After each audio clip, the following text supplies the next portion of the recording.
We're all aware of the difficult and needy conditions in war-torn countries around the globe. Hunger, disease, and lack of proper medical care is part of this. It seems like a black hole, but there are some who believe that we can make a difference. Today's guest is Dr. Tom Catena, an American Catholic doctor who is a medical missionary in Sudan, the only surgeon for 1.3 million people in that whole area that he serves. Welcome to BCN, Dr. Catena. Thank you very much. Wonderful to be here. African Mission Healthcare recently awarded you with the Gerson Lahaim Prize for Outstanding Christian Medical Missionary Service. And it's sponsored by Jewish Mhm. philanthropists Rabbi Erica and Mark Gerson. So why don't you tell us about this award that you've won? What is it, and what Mhm. did you do to win it? Well, it's very interesting because the award is for Christian medical missionaries. It is given by two practicing Jews, Mark Gerson, who's a financial guy in New York, and his wife Erica, who's a rabbi. And I think for them, they see the value of mission medicine in Africa. Uh, I mean, in East Africa, for instance, 45% of the healthcare is provided by mission hospitals and mission clinics. And this award is given to a mission doctor, usually somebody who served for many years in the field, for their outstanding work. And I'm the third recipient, third or fourth, I think the fourth recipient of this prize. And it's a huge honor for me to get this. Wow, well, congratulations. So I understand there's quite a bit of prize money involved. What are you going to do with the $500,000 prize money? Well, we have a lot of things to use that for. It'll go for one is our running costs just to run the hospital. We hope to put a lot of that towards starting a school. We're in a part of the world which has very, very few trained health professionals. Um, Actually, our first Nuba medical doctor will be starting to work with us in June of this year. So we want to start a school to train nurses, midwives, and clinical officers, which are like physician assistants. There's nothing like that here in Nuba. So we'd like to start that school, and I think this prize money will go a long way towards realizing that goal. That's wonderful. Now, why did you decide to become a medical missionary and leave behind a prosperous life in the United States? Well, I think from my early days when I was in university, I wanted to do mission work, some kind of mission work. Yet I was studying mechanical engineering. So when I was in college, and there wasn't much of a match between mission work and engineering. So the idea just popped in my head to go into medicine. I thought that was a much better fit between being a missionary and doing what I love to do, which is sciences and working with people.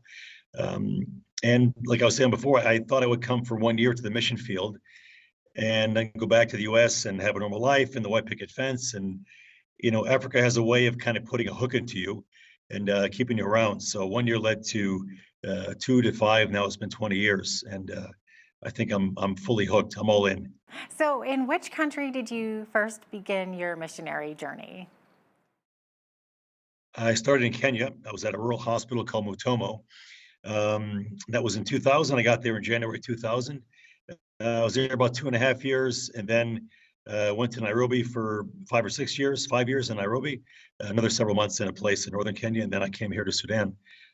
Started here in 2008, and I've been here ever since. Wow. So you are working in Sudan now, which at times is a war zone. How do you handle that pressure of violence and the trauma of devastating injuries and the emotional impact of all of that? Yeah, well, it was very interesting because when we first started in 2008, it was a very rare time in Sudan's history when there was peace. There was peace from 2008 until 2011, when our region, called the Nuba Mountains, broke out into war again. So June 2011, there was a very serious civil war broke out. And that civil war lasted from then until just recently when a ceasefire was signed. And, it was amazing. Went overnight from being just a big kind of general hospital treating all kinds of things to being almost like a mass unit. I mean, the place was just full of wounded, both soldiers and civilians. And it was a very different environment and very stressful.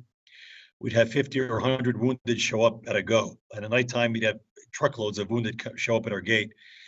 And then I was the only doctor here, and we had a couple of clinical officers and some on-the-job trained nurses. That was it. Trying to get through this crowd is very stressful, very difficult time. But I think this idea about being a missionary, both not only me but the sisters who are here and the priests, we said let's pull together and for the sake of the people, let's keep pushing ahead. And I think with the grace of God, this is what kept us going up to this day. I have no doubt. That's the only reason that we're still here and that we kept going through all these hardships. Yeah, that's amazing. Are you able to share any stories of your life or a coworker's life being put in serious danger because of the military conflict? Our hospital proper, was bombed on 2 occasions, this back in 2014. The bombs just dropped just on the periphery of the hospital. I mean, the explosion was so loud, I feel like it dropped within our courtyard. Our local area, just a stone's throw from us has been dropped. The bombs have been dropped several times from the airplanes. The village right next to us has been bombed several times. Um, we've been told to evacuate 2 different occasions because we thought the Sudan army was going to have an offensive and overrun the hospital. So, I mean, most of the time during this period, we've been subject to some pretty frightening times. That's amazing. I understand that you see as many as 350 patients in a single day. How does this affect you physically and emotionally? It must be draining. It's well, yeah, I'll be honest, it's very tiresome, but it's amazing what you get used to. I mean, when I first started working in Africa 20 years ago, I never thought I would be able to do that. But I think you just get used to things. You start and when you have 300, 400 patients to see, you start with number one, you just see number two, then before you know it, you've seen 400, and you adapt your style, you adapt your way of doing things, and you just manage to make it through. Um, Obviously, we can't spend that much time with each patient, unfortunately, but um, you'd be amazed what you can do if you set your mind to it. Absolutely. What types of medical treatments are the people coming to the hospital for? We have all the usual basic tropical diseases. So common ones here are malaria, schistosomiasis, which is very common as part of the world, all kinds of pneumonias and diarrheal disease. We have a lot of tuberculosis. We have a lot of leprosy. It's one of the last places on earth which has a lot of active cases of leprosy. Um, we have a lot of leishmaniasis, another tropical disease. And then in addition to that, we have a lot of cancers, and I don't have a real good explanation for that. But I mean, a good 20, 30% of our inpatients are cancer patients, all kinds of cancers. Liver cancer, cervical cancer, lymphomas, leukemias, all kinds of strange cancers. A lot of cancer, very heavy cancer burden here. And then a lot of trauma, maternity cases, you name it. Yeah, for sure. What's the response from the community for the treatment that you and your other committed staff provide them? Well, it's interesting because when we first started 12 years ago, uh, it was a bit surprising. They welcomed us, but not, I wouldn't say with open arms. There was a bit of suspicion that who are these people? Are they coming from overseas? Are they coming to help us? Are they coming to, trick us like the people in the north that have been their enemies forever? So it took time to get their trust. Now, after the fighting started and we stayed here and stuck it out with them, that's when they really trusted us. And our bond with the community is very tight.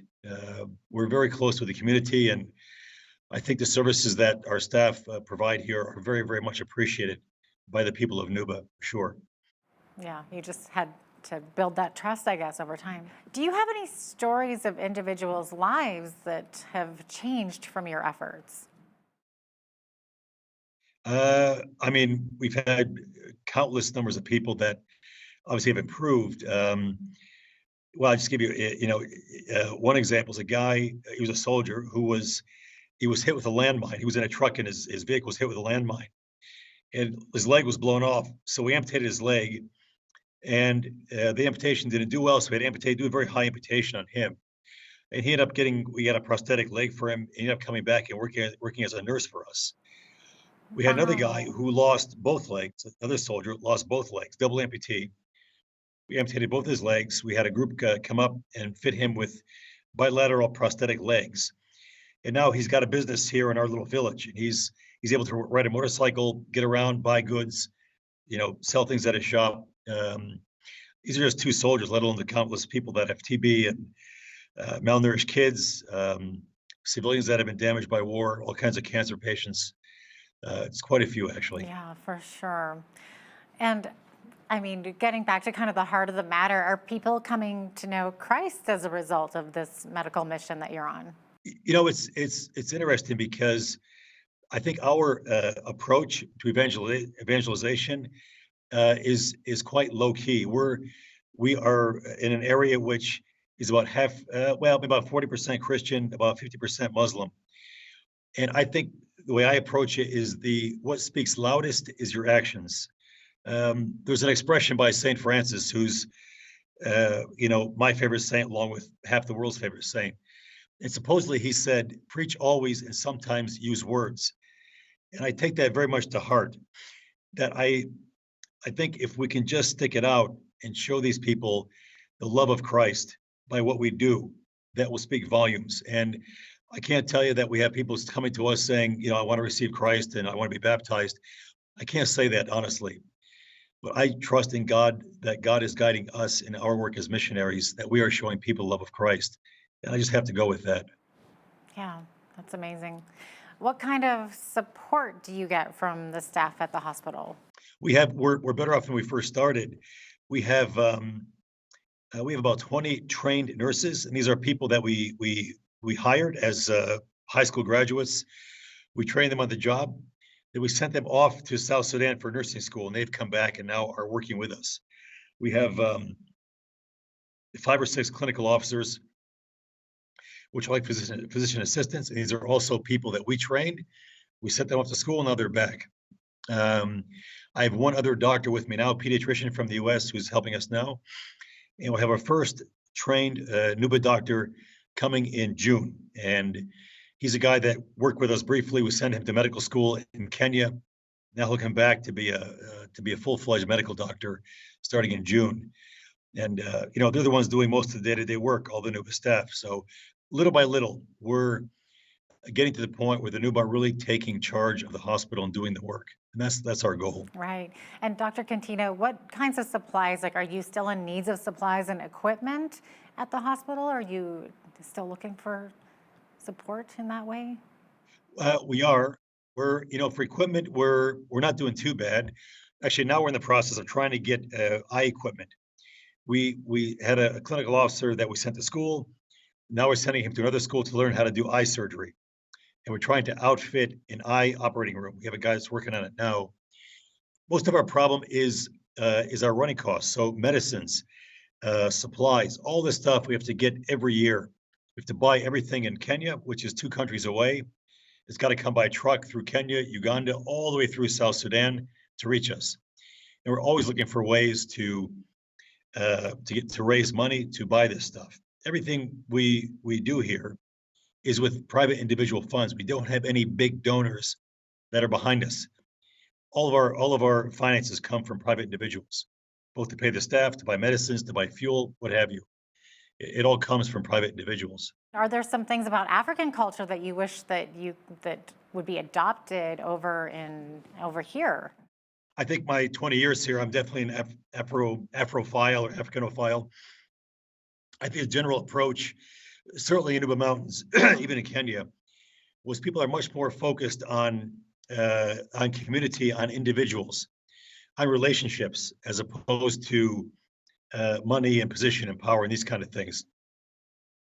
So it's especially Nuba Mountains is almost a very anti-materialistic society. It's all about the family and about relationships are very important here. And I think that's something in the Western world that we've lost big time. I'll give you an example. I just found this out a couple of years ago. We have a lot of staff that'll travel 7, 8 days walking to reach us. I was asking our staff, what happens? Like when they start the journey and they walk for a day, where do they sleep? Like there aren't, they don't have much money. They don't have hotels. There's nothing like that here.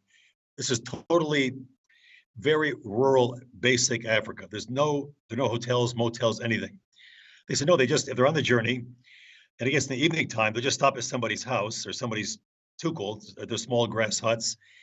and they say, look, I'm traveling to the hospital. It's several days away. Can I spend the night with you? And those people are obligated. They'll take them in for the night. They'll give them food, they'll give them a place to wash, and they'll give them a place to sleep for the night. Next morning, they'll give them something in the morning for breakfast, or some tea or whatever, and they'll send them on their way. The next night, they'll do the same thing. So, I mean, I think that's something that speaks to the society here. You can just kind of show up at somebody's house as a stranger, and they'll take you in because they know that this is the reality there. And I mean, you can imagine somebody in the U.S., in New York City, showing up at your door saying, "Look, I'm traveling. Can I spend the night with you?" They would be calling the police. I mean, there are so many things about the society which are very welcoming and um, in many ways are very Christian. That I think due to our fast-paced society and our materialistic culture, we've lost so much of that, unfortunately. Well, thank you so much, Dr. Catena. It's been a pleasure speaking with you. Thank you so much. It was wonderful to be here with you guys. Great.